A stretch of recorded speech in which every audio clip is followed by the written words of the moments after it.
Hey everybody, just want to take a few minutes and explain some changes in the real estate market we're seeing, maybe review some of the stuff in the past and forecast for the future. I think it's important that people understand the high level information before they make a decision, whether they're going to buy a home or sell a home, get into investment real estate, a lot of different factors. But here's the things that we're seeing. Um, in general, the real estate market in Lehigh Valley is still going historically strong. It's not it's not what we were used to the last 2 months, but here's some of the data. In the last this is from November of this year, so the end of November. Greater Lehigh Valley Realtors publish this every month, market recap. And some of the data points here are really, really good indicators of performance compared to past years and indicators to the future. So as you can see, the new listings have gone in cycles for the past 4 years, seasonal cycles. And then when COVID hit in 2020, obviously it was a little bit lower. But what we are seeing is a 27% decrease in new listings compared to this time last year. Same thing, pending sales have gone down. Closed sales have also gone down because there's less inventory.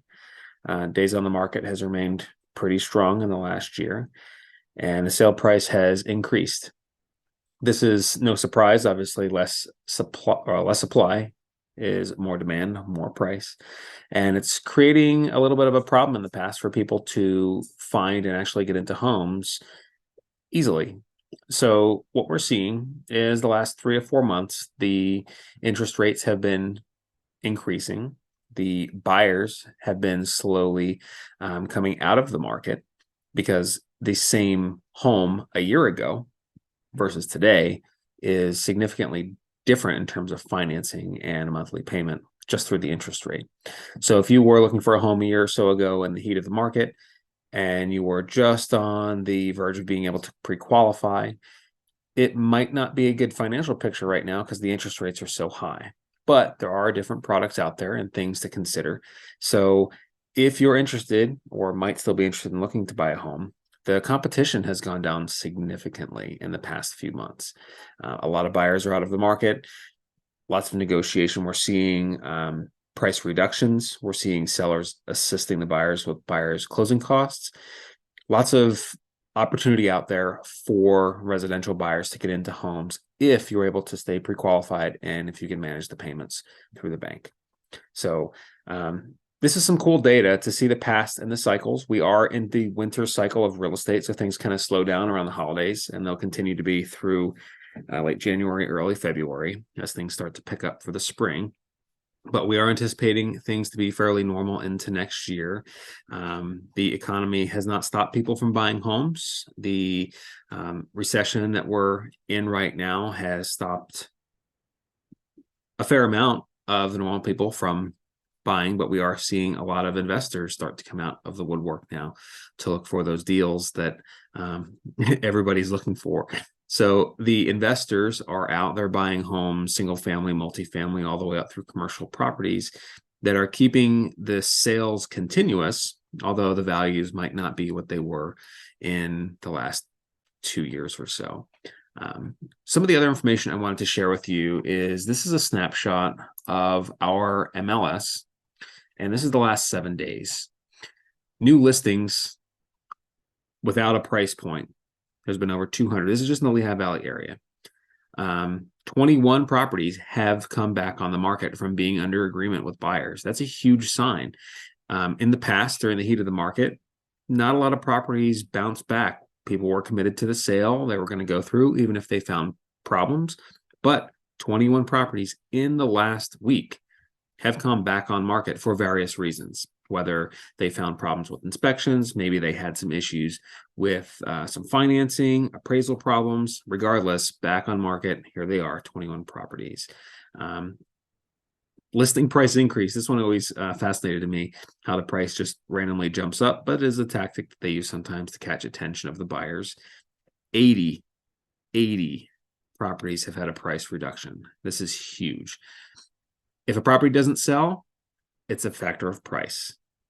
Everything will sell at a certain dollar amount. So the fact that 80 properties have gone down in value in the last week is a huge statement that there's a lot of inventory in the market that's not being bought.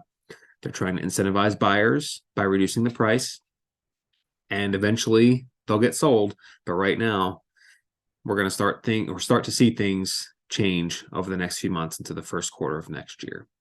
3 properties went under agreement or contingent, 206 or 209 total contingent and pending combined went under agreement, and 306 sold. So right now, 306 properties sold, and there's only 204 coming on the market as new.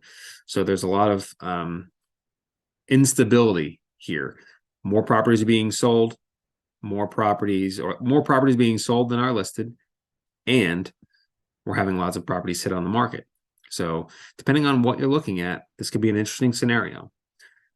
67 have expired, meaning they didn't sell during the time frame of the listing contract, and 57 have become inactive for various reasons. So the reason this is important is because we have a lot of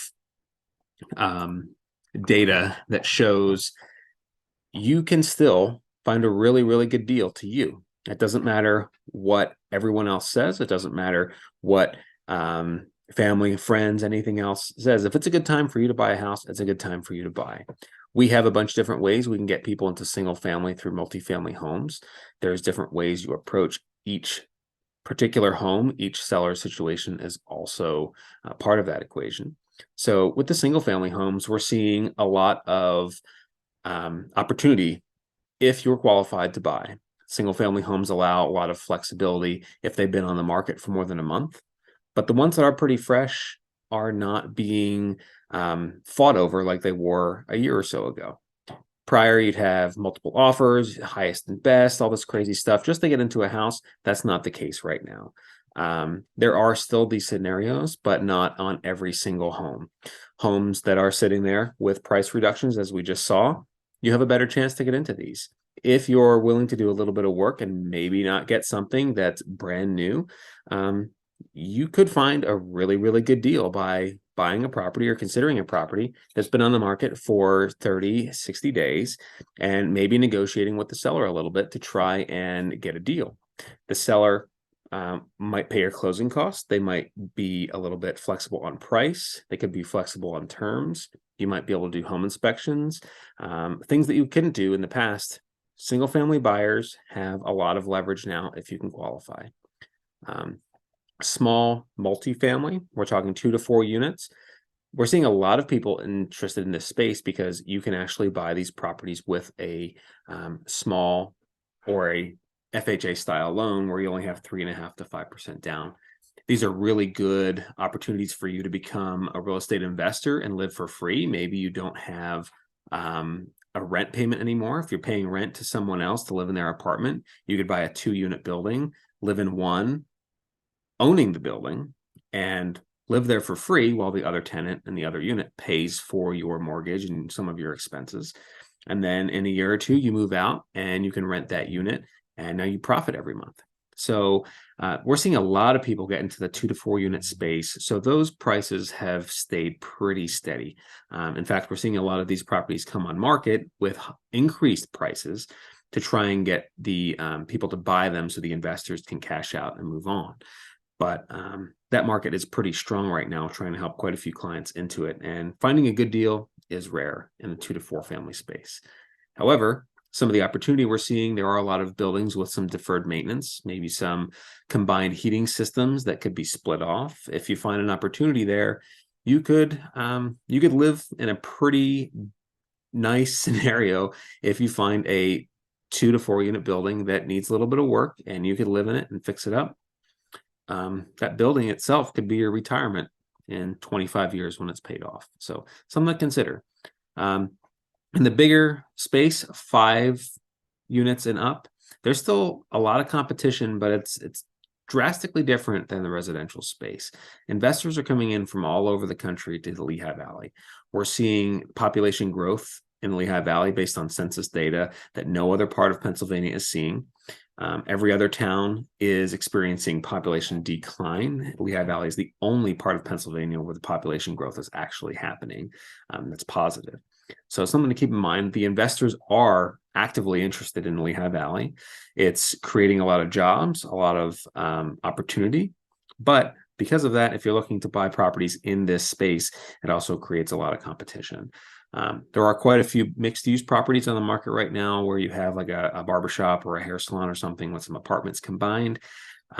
Those are a different style of investment, but depending on your goals, they can be a really worthwhile asset class to get into.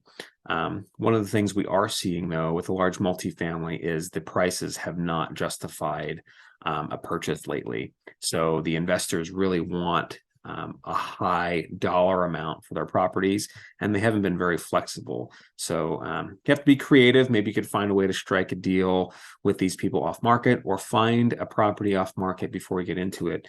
But whether you're looking to buy a single family home or small multifamily home, there's opportunities everywhere. The longer the places sit on the market, the more leverage you have as a buyer. Not all sellers want to move, but that's okay. They don't have to. You just move on to the next one. Short-term rentals. If you're looking to get into short-term rentals, it's a really, really cool market to get into. Lots of money to be made if you're going to buy a property and use it for a vacation home for yourself, and then maybe Airbnb it or something on the side. But one of the things we're seeing right now with other investors and homeowners alike, you have to be aware of where you're buying these properties. If you're looking to get a lake house in the Poconos, maybe that HOA doesn't allow short-term rentals anymore. This is very, very common, and you don't want to have your hands on a property that is no longer allowed to be used in the way you want it to be. So if you're in the short-term rental space, reach out to us. Let's make some phone calls, figure out if it's the right thing for you before we really get involved in it. For the owner-occupied clients out there, if you're looking to buy a house, don't be discouraged by the market. This is a very unique time, but in the end, if the deal means something good to you, and if it makes sense for you, that's the only thing that matters. Same thing. If you're in the multifamily space and you're looking to be an investor, whether you're buying commercial, land, apartments, anything, if the deal makes sense for you, that's all that matters. So this is a very cautious time to be buying real estate. All of us are concerned, and there's lots of uncertainty out there. All the data shows that things are still strong, but we all understand how that works. So make sure you do your research, make your best educated decision, and we're here to help you. We have clients, colleagues, people who've done a lot more business than us, people who've helped a lot more people than us out there. We're trying to do our best to learn everything we can to support our clients, because there is a lot of opportunity in real estate, and the sooner you get in the correct way, the better you could be in the long term. But you don't want to buy a bad deal, whether it be a owner-occupied home that you're living in or an investment property. A bad deal will last forever. So the last thing I want to share with the market update is we do our best to be educated in the data, but it's not certain, right? Just like everything out there, we're going to make sure that we give you the best information that we have, and maybe some personal thoughts. But nobody has a crystal ball. We can't see exactly what's going to happen. But if you have any questions, please reach out. Feel free to ask. We're very open to answering things. Myself and John, we work pretty hard at making sure the information we give is accurate.